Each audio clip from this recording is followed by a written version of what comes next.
बहुत बहुत स्वागत है दोस्तों आप सभी का हमारे YouTube channel study mantra with Daya Yadav. आज की इस वीडियो में हम लोग साइंस के हर चैप्टर से मैंने बनाया है यह बहुविकल्पी प्रश्न 100 भी बहुविकल्पी प्रश्न हर चैप्टर से मैंने लिया है। आज इसी को हम लोग देखेंगे और समझेंगे, ठीक है। चलिए, तो पहला हमारा क्वेश्चन है और कमेंट में जवाब देते रहिएगा, ठीक है। जो भी आए या ना आए, ठीक है, कोशिश कीजिएगा कि कमेंट में जवाब हम दें और वो भी सही हो, ठीक है। चलिए, पहला क्वेश्चन है, श्याम श्वेत फोटोग्राफी में प्रयुक्त होती है। श्याम श्वेत फोटोग्राफी में प्रयुक्त होती है। ऑप्शन ए है AgCl, ऑप्शन बी है PbNO3 whole twice, CaCO3, FeSO4। कौन सा इसमें सही है? इसका ऑप्शन आप लोग कमेंट जरूर कीजिए कौन सा ऑप्शन सही है, तो मैं आंसर बता देता हूं। इसका जो ऑप्शन ए बिल्कुल सही है, AgCl ऑप्शन बिल्कुल सही है। चलिए अगला देखते हैं। क्षारीय विलयन में फिनोल्फ्थालीन सूचक का रंग होता है। क्षारीय विलयन में फिनोल्फ्थालीन का सूचक का रंग कैसा होता है, ठीक है। लाल होता है कि पीला होता है कि नीला होता है कि रंगहीन होता है? कौन सा कलर होता है, जल्दी कमेंट कीजिए। इसका लाल कलर होता है, ठीक है। आप लोग कमेंट करते रहिएगा। 100 विकल्प हैं, 100 बहुविकल्पी प्रश्न है, बहुत टाइम लगेगा, इसलिए मैं जल्दी जल्दी बताते जा रहा हूँ। आप लोग कमेंट जरूर स्किप करके कीजिएगा। निम्न में प्रबल क्षार है। कौन सा प्रबल क्षार है? ऑप्शन ए है calcium OH whole twice, KOH, magnesium OH whole twice, NH4OH। इस ऑप्शन में से कौन सा ऑप्शन है जो कि प्रबल क्षार है? कौन सा प्रबल क्षार है? तो तीसरा का हमारा ऑप्शन बी बिल्कुल सही हो जाएगा, KOH बिल्कुल सही हो जाएगा। चलिए, निम्न में दुर्बल अम्ल है। निम्न में दुर्बल अम्ल है, HCl है कि HCN है कि HNO3 है, H2SO4 है? कौन सा जो अम्ल है इसमें से वह दुर्बल अम्ल है? HCl, HCN और HNO3, H2SO4, इसमें से कौन सा दुर्बल अम्ल है? तो चौथा का हमारा ऑप्शन बिल्कुल सही हो जाएगा, बी HCN जो है दुर्बल अम्ल है। चलिए, पांचवा हमारा वो विकल्पी प्रश्न है, H2SO4 के जलीय विलयन का pH मान होता है। H2SO4 के जलीय विलयन का pH मान होता है। तो देखिए, अम्ल है, सल्फ्यूरिक अम्ल। तो अम्ल का pH मान कितना होता है? 7 से कम होता है। इसका ऑप्शन 5 का C ऑप्शन सही हो जाएगा, ठीक है। 5 का C ऑप्शन सही हो जाएगा। चलिए अगला देखते हैं। 10 से -6 MgCl विलयन का pH मान होगा। कितना होगा? HCl देखिए कितना होगा, इसका बताना है कि M10 पे -6 MgCl विलयन का pH मान होगा। इसका ऑप्शन हमारा बिल्कुल सही हो जाएगा, बी 6 होगा। ऑप्शन बी सही हो जाएगा, ठीक है। फार्मूला से लगाइएगा। फार्मूला होता है हाइड्रोजन पे प्लस बराबर होता है 10 पे -pH। इसी फार्मूला से आप लोग लगाइएगा, ठीक है। चलिए 7वां देखते हैं। शुद्ध जल का pH मान होता है कितना? शुद्ध जल का pH मान कितना होता है? शुद्ध जल का pH मान कितना होता है? शुद्ध जल का जो pH मान होता है वो 7 होता है, ठीक है, 7 होता है। शुद्ध जल उदासीन होता है इसलिए 7 होता है उसका, ठीक है। चलिए, सल्फ्यूरिक अम्ल में अम्लीय हाइड्रोजन परमाणु की संख्या है। सल्फ्यूरिक अम्ल में अम्लीय हाइड्रोजन परमाणु की संख्या है। पहला ऑप्शन है 5, दूसरा ऑप्शन है 3, तीसरा ऑप्शन है 2 और चौथा ऑप्शन है 1। इसमें बताना है कि सल्फ्यूरिक जो अम्ल है, सल्फ्यूरिक अम्ल का सूत्र क्या होता है? H2SO4 होता है, H2SO4। इसमें बताना है कि अम्लीय हाइड्रोजन परमाणु की संख्या कितनी है। तो सिंपल है, देखिए यहाँ पे सूत्र लिख दिए। इसमें हाइड्रोजन परमाणु की संख्या कितनी है? 2 है। यहाँ पे देख रहे हैं 2 है। तो ऑप्शन कौन सा सही हो जाएगा? कमेंट करते रहिए। ऑप्शन कौन सा? C सही हो जाएगा, बिल्कुल, ठीक है, बिल्कुल C सही हो जाएगा। चलिए 9वां प्रश्न है, पेयजल को जीवाणु रहित करने में प्रयोग किया जाता है। यानी कि पेयजल को अच्छा बनाने में जीवाणु से जीवाणु को मारने में, पेयजल में जो जीवाणु होते हैं उनको नष्ट करने में जो प्रयुक्त होता है वो कौन सा है निम्न में से? ठीक है, तो ऑप्शन ए है CaOCl2, ऑप्शन बी है CaCl2, ऑप्शन सी है CuCl2, ऑप्शन डी है CaCO3। इसमें से बताना है कि पेयजल को जीवाणु रहित करने के लिए प्रयोग किया जाता है, किसका प्रयोग निम्न में से किया जाता है? ऑप्शन ए है CaOCl2, ऑप्शन बी है CaCl2, ऑप्शन सी है CuCl2 और ऑप्शन डी है CaCO3। जल्दी कमेंट कीजिए। इसका ऑप्शन ए बिल्कुल सही हो जाएगा, CaOCl2 जो कि ब्लीचिंग पाउडर, इसका सूत्र ये ब्लीचिंग पाउडर का होता है, ब्लीचिंग पाउडर का ये सूत्र होता है CaOCl2। ठीक है, इसका सही आंसर हो जाएगा, 9वां का सही आंसर ऑप्शन ए हो जाएगा CaOCl2 ब्लीचिंग पाउडर। ठीक है, चलिए अगला देखते हैं जल्दी से, आप लोग कमेंट करते रहिएगा। मीठा सोडा का रासायनिक सूत्र होता है, मीठा सोडा, खाने वाला सोडा यानी मीठा सोडा का रासायनिक सूत्र क्या होता है? Na2CO3 ऑप्शन ए है, ऑप्शन बी है NaHCO3, ऑप्शन सी है NaCl और ऑप्शन डी है NH4Cl। जल्दी बताइए इसमें से कौन सा सही होगा? तो 10वां का हमारा ऑप्शन बी बिल्कुल सही हो जाएगा, ऑप्शन बी NaHCO3। चलिए अगला देखते हैं।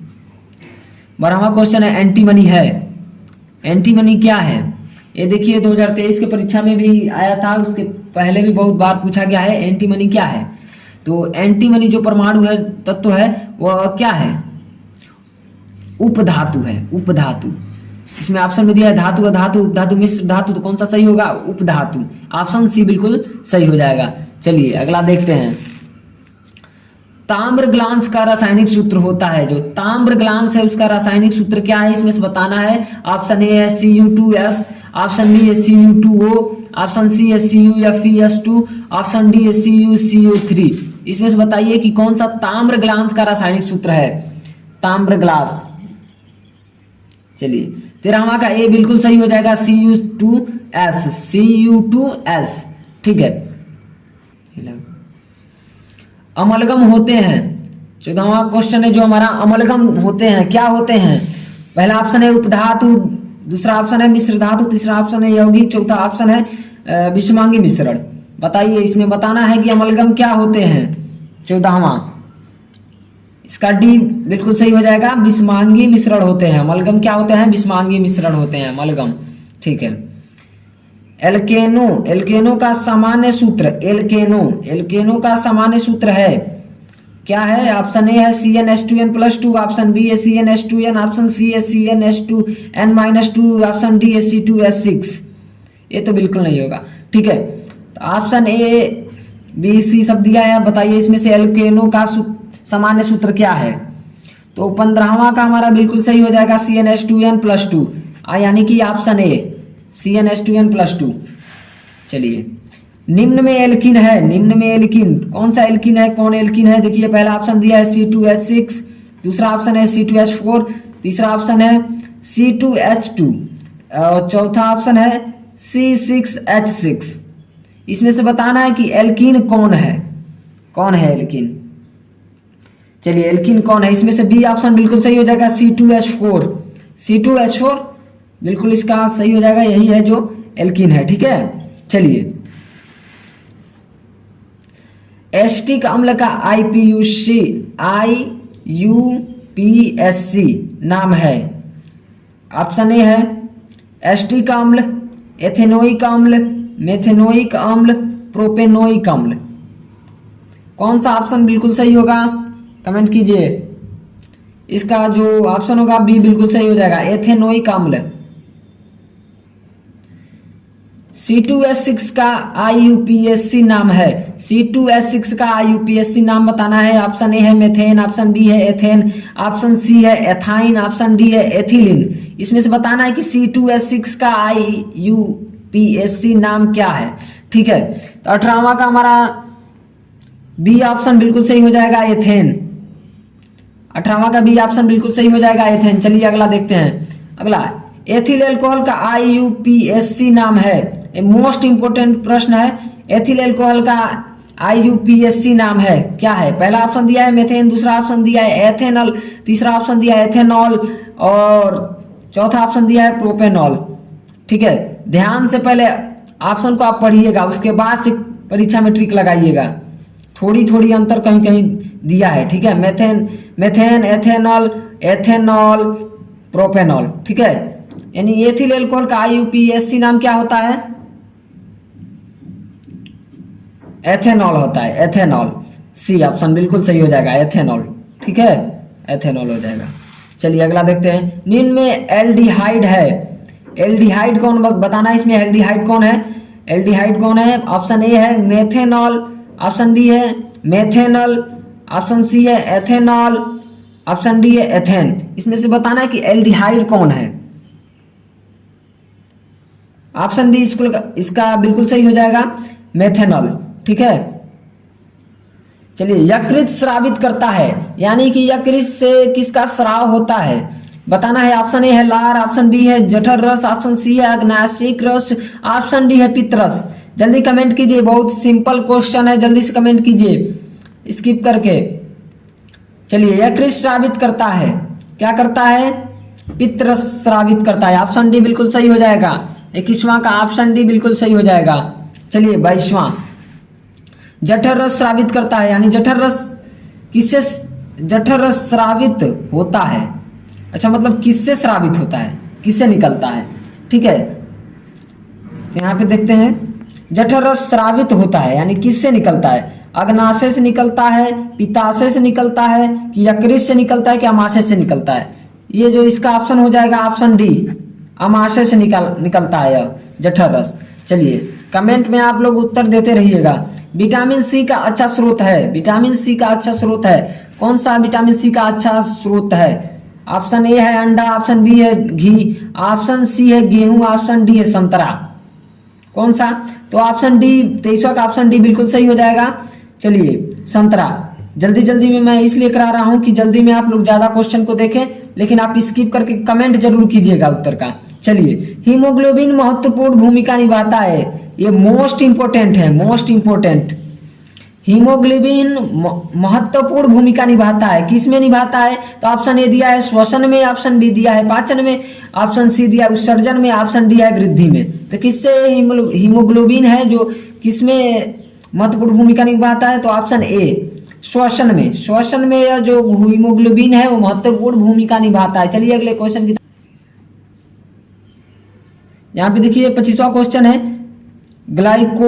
ग्लाइकोजेनेसिस क्रिया में बनता है, ग्लाइकोजेनेसिस क्रिया में बनता है, क्या बनता है? ऑप्शन ए दिया है ग्लूकोज, ऑप्शन बी दिया है विटामिन, ऑप्शन सी दिया है प्रोटीन्स, ऑप्शन डी दिया है ग्लाइकोजन। पहले बढ़िया से ऑप्शन को पढ़िएगा, उसके बाद से उत्तर दीजिएगा। ठीक है, ग्लाइकोजेनेसिस क्रिया में बनता है, क्या बनता है? ऑप्शन ए है ग्लूकोज, ऑप्शन बी है विटामिन, ऑप्शन सी है प्रोटीन्स, ऑप्शन डी है ग्लाइकोजन।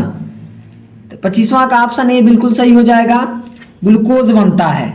ठीक है, ग्लूकोज बनता है। चलिए ये भी मोस्ट इंपोर्टेंट क्वेश्चन है, पूरे किताब से हमने पूरा क्वेश्चन लिखा है 100 प्रश्न को, जो कि बहुत ही महत्वपूर्ण है 2024 एग्जाम के लिए। चलिए, ऊर्जा की मुद्रा है, ऊर्जा की मुद्रा क्या है? ऑप्शन ए है डीएनए, ऑप्शन बी है आरएनए, ऑप्शन सी है एटीपी और ऑप्शन डी है क्लोरोफिल। इसमें बताना है, जल्दी कमेंट कीजिए, बहुत सिंपल प्रश्न है। इसका 26वां का ऑप्शन सी बिल्कुल सही हो जाएगा, एटीपी। 26वां का ऑप्शन सी बिल्कुल सही हो जाएगा। चलिए मनुष्य के 27वां क्वेश्चन है, मनुष्य के हृदय में कोष्ठों की संख्या होती है, मनुष्य के हृदय में कोष्ठों की कितनी संख्या होती है बताना है। ऑप्शन ए है 5, ऑप्शन बी है 3, ऑप्शन सी है 2 और ऑप्शन डी है 4। बताइए जल्दी। तो 27वां का हमारा ऑप्शन डी बिल्कुल सही हो जाएगा, मनुष्य को के हृदय में कोष्ठों की संख्या 4 होती है। चलिए 28वां क्वेश्चन है हमारा, शुद्ध रुधिर को शरीर के विभिन्न भागों में ले जाती है, कौन ले जाती है? शुद्ध जो खून होता है उसको शरीर के विभिन्न भागों में कौन ले जाता है बताना है हमको। ऑप्शन ए है शिराएं, ऑप्शन बी है महाधमनी और ऑप्शन सी है दाया निलय और ऑप्शन डी है महाशिरा। बताना है कि कौन जो खून को शरीर के विभिन्न भागों में ले जाता है, शुद्ध खून को। चलिए, तो 28वां का हमारा ऑप्शन बी बिल्कुल सही हो जाएगा, महाधमनी। महाधमनी जो है शुद्ध रुधिर को शरीर के विभिन्न भागों में ले जाती है। चलिए, 29वां क्वेश्चन है हमारा, केवल जल में घुलनशील होते हैं, यानी जल में घुलनशील होते हैं। इन ऑप्शन के हिसाब से बताना है कि जल में केवल कौन से घुलते हैं। चलिए, ऑप्शन ए है विटामिन ए, ऑप्शन बी है विटामिन बी, ऑप्शन सी है विटामिन के, ऑप्शन डी है विटामिन सी। चलिए, इसमें से बताना है कि केवल जल में घुलनशील होते हैं, कौन जो होते हैं वो जल में केवल घुलते हैं। चलिए, तो 29वां का हमारा ऑप्शन डी बिल्कुल सही हो जाएगा, ऑप्शन सी, ऑप्शन सी। ठीक है। चलिए, 30वां क्वेश्चन है, द्वार कोशिकाओं में पाई जाती है, द्वार कोशिकाएं पाई जाती हैं। ऑप्शन ए है जड़ों में, ऑप्शन बी है रंध्रों में, ऑप्शन सी है वात रंध्रों में, ऑप्शन डी उपरोक्त सभी में। चलिए, तो 30वां का हमारा ऑप्शन बी बिल्कुल सही हो जाएगा, ऑप्शन बी रंध्रों में।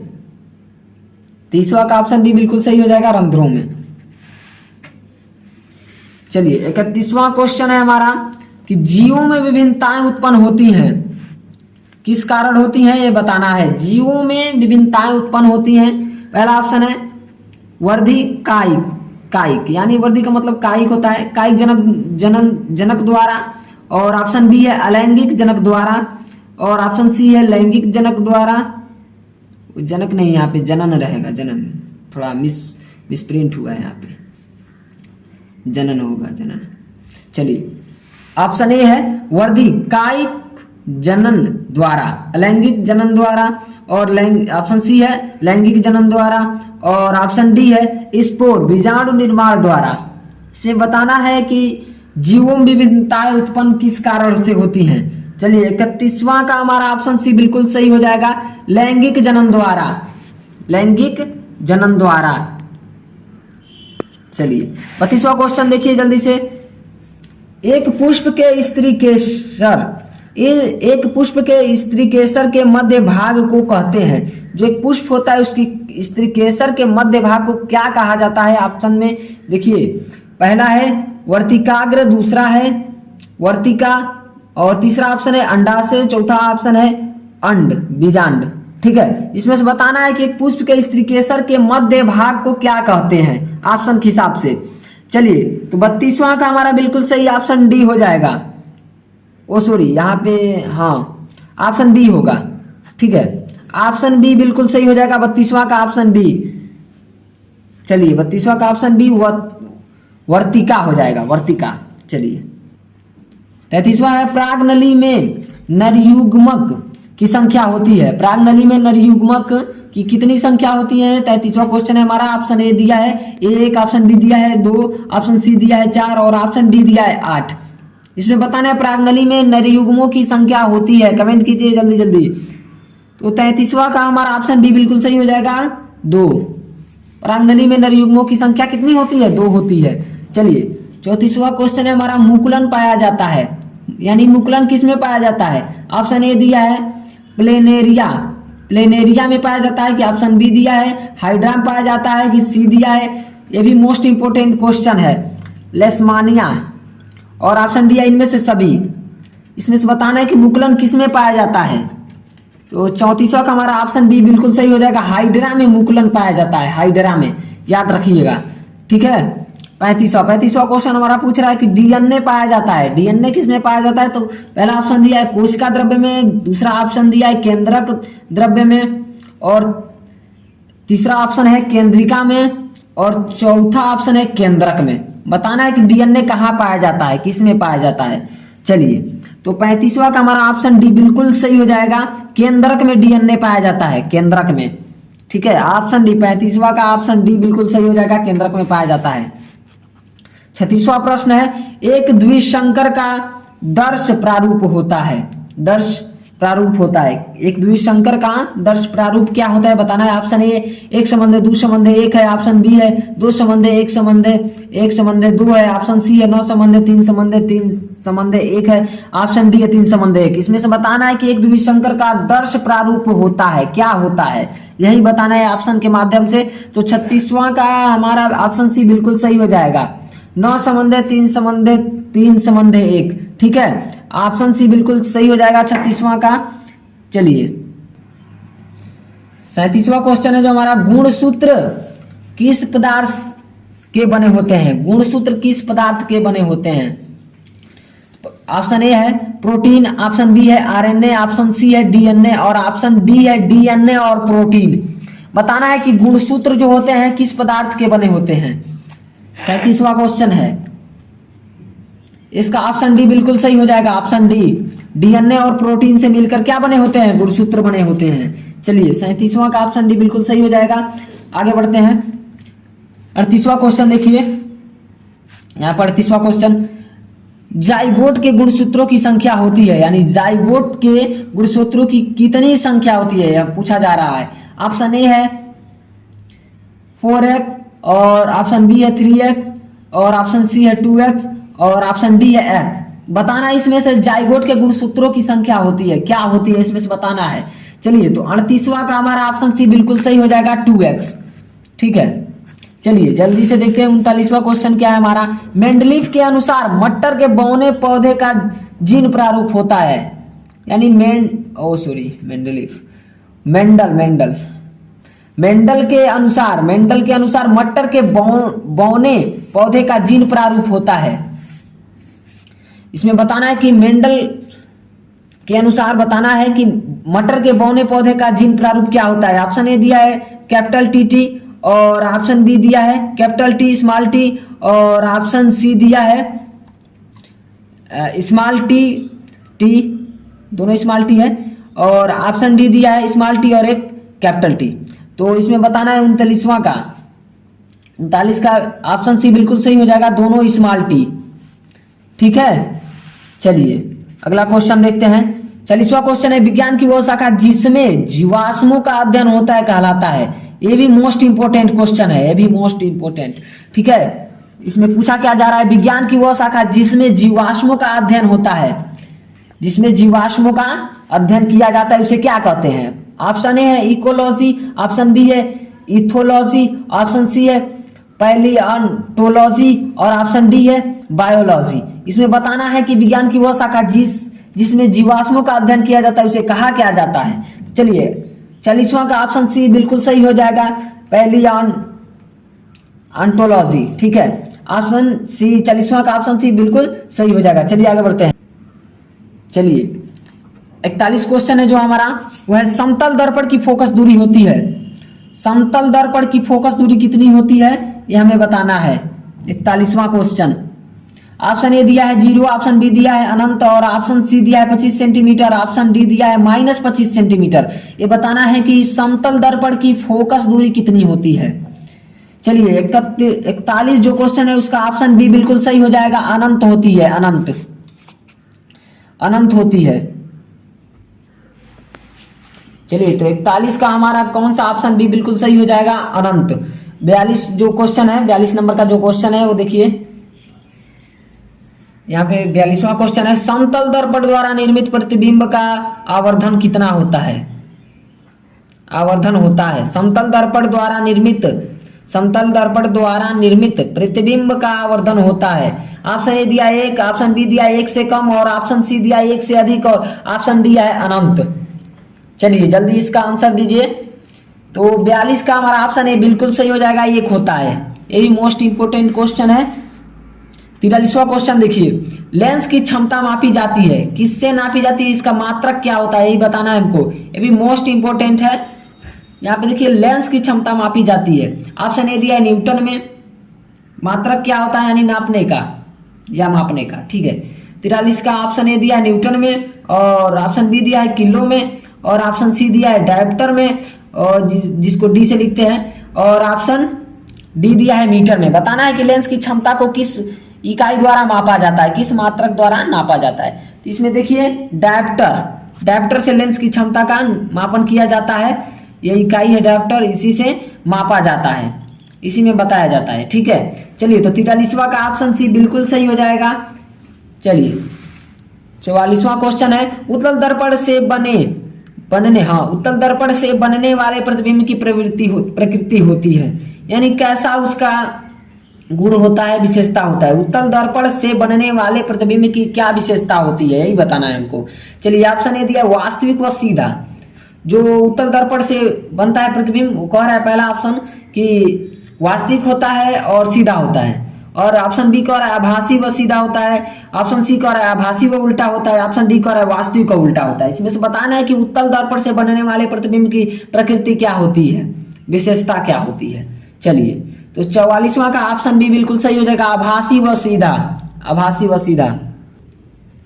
चलिए 45वां क्वेश्चन है, उत्तल दर्पण की फोकस दूरी जिसकी वक्रता त्रिज्या 32 सेमी है। चलिए तो 45वां क्वेश्चन है, उत्तल दर्पण की फोकस दूरी जिसकी वक्रता त्रिज्या 32 सेमी है होगी।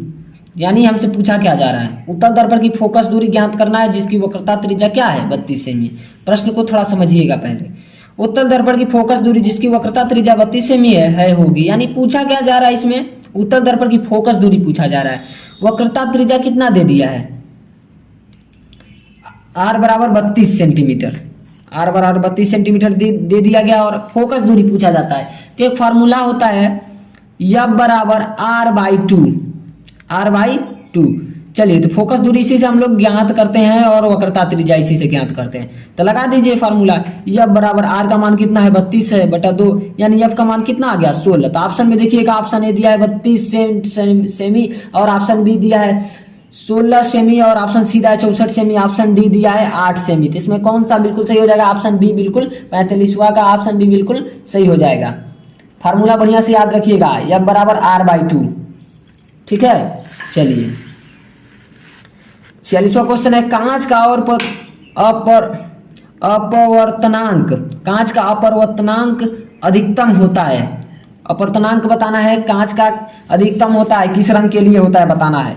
46वां का ऑप्शन ए है लाल रंग के लिए, ऑप्शन बी है पीले रंग के लिए, ऑप्शन सी है बैगनी रंग के लिए, और ऑप्शन डी है हरे रंग के लिए। इसमें से बताना है कि जो कांच का अपवर्तनांक होता है सबसे अधिक होता है किस रंग के लिए सबसे अधिक होता है। चलिए कमेंट में उत्तर आप लोग देते रहिएगा, इससे कॉन्फिडेंस बनता है, ठीक है। चलिए तो 46वां का ऑप्शन सी बिल्कुल सही हो जाएगा, बैगनी रंग के लिए। कांच का अपवर्तनांक सबसे अधिक किस रंग के लिए होता है, तो बैगनी रंग के लिए होता है। चलिए 37वां क्वेश्चन है हमारा, एक गोलीय दर्पण की फोकस दूरी F और वक्रता त्रिज्या r में अभिष्ट संबंध है। क्या संबंध है ये बताना है कि एक गोलीय दर्पण की फोकस दूरी F और वक्रता त्रिज्या r में अभिष्ट संबंध क्या होता है, यही बताना है। ऑप्शन ए दिया है हम लोग को r बराबर F/2 और r बराबर 2f, और ऑप्शन सी दिया है r बराबर f, और ऑप्शन डी है r बराबर 4f, ठीक है। तो 47वां का हमारा ऑप्शन बी बिल्कुल सही हो जाएगा, r बराबर 2f। r बराबर ऊपर समझाया हूं, यहाँ पे देखिए यही सूत्र है, यहीं से निकला है ये सूत्र। एक गोलीय दर्पण की फोकस दूरी F और वक्रता त्रिज्या r में अभिष्ट संबंध यही होता है। इसी से हम लोग वहां पे ऊपर जो 45वां क्वेश्चन था उसी में निकाले हैं फोकस दूरी, ठीक है। चलिए तो r बराबर क्या 2f होता है, r बराबर 2f। चलिए तो 47वां का ऑप्शन भी बिल्कुल सही हो जाएगा। 48 क्वेश्चन देखते हैं क्या है, यदि आपतन कोण तथा परावर्तन कोण, आपतन कोण तथा परावर्तन कोण r हो तब अपवर्तित किरण विचलित होगी। इसमें बताना है कि यदि आपतन कोण I, वो सॉरी यहाँ पे छूट रहा था, यदि आपतन कोण I तथा परावर्तन कोण R हो तब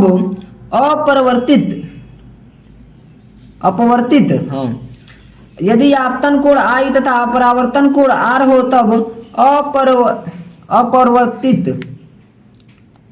अपवर्तित किरण विचलित होगी। किसमें विचलित होगी बताना है। ऑप्शन ए दिया है I-R, और ऑप्शन बी दिया है I+R, और ऑप्शन सी दिया है I×R, और ऑप्शन डी दिया है sin R और sin I/sin R, sin I/sin R। इसमें से बताना है 48 क्वेश्चन जो है इसका ऑप्शन ए बिल्कुल सही हो जाएगा, ऑप्शन ए I-R। चलिए 49वां क्वेश्चन है हमारा, निम्न में से कौन सा पदार्थ लेंस बनाने के लिए प्रयुक्त नहीं किया जा सकता है, नहीं किया जा सकता। तो पहला ऑप्शन है जल, बी ऑप्शन है प्लास्टिक, ऑप्शन सी है कांच, और ऑप्शन डी है मिट्टी। ये तो बहुत आसान क्वेश्चन है, जल्दी कमेंट कीजिए, आप लोग कमेंट करते रहिए। देखिए तैयारी बहुत अच्छा कीजिए और बहुत अच्छा से सीरियस होकर आप पढ़ना शुरू कर दीजिए, जंग जरूर जीतेंगे हम लोग। चलिए 49वां क्वेश्चन का हमारा ऑप्शन डी बिल्कुल सही हो जाएगा, ऑप्शन डी, क्योंकि मिट्टी से हम लोग लेंस नहीं बना सकते हैं। चलिए 50वां क्वेश्चन है, यदि दो माध्यमों को सीधा पृष्ठ पर एक प्रकाश किरण लंबवत आपतित होता है तो आप अपवर्तन कोण होगा। यदि दो माध्यम है, सीधा पृष्ठ पर एक प्रकाश किरण लंबवत आपतित होता है, यानी दो माध्यमों के पृष्ठ पर एक प्रकाश अगर लंबवत आपतित होता है तो बताना है कि अपवर्तन कोण होगा, कितना होगा। ऑप्शन ए दिया है 0 अंश, ऑप्शन बी दिया है 45 अंश, ऑप्शन सी दिया है 60 अंश और ऑप्शन डी दिया है 90 अंश। 50वां क्वेश्चन है ये, ठीक है। तो ऑप्शन ए होगा 0 अंश हो जाएगा। कितना हो जाएगा? 0 अंश हो जाएगा। यानी कि दो माध्यमों के सीमा पृष्ठ पर अगर मतलब हम प्रकाश किरण लंबवत आपतित करते हैं, लंबवत आपतित करते हैं तो उसका जो अपवर्तन कोण होगा क्या होगा? वो तो 0 हो जाएगा, ठीक है। वो अपवर्तन लंबवत में होगा, तो इसलिए वो लंबवत में नहीं, वो देखिए यहाँ पे, यदि दो माध्यमों की सीमा पृष्ठ पर एक प्रकाश किरण लंबवत आपतित होती है तो अपवर्तन कोण होगा।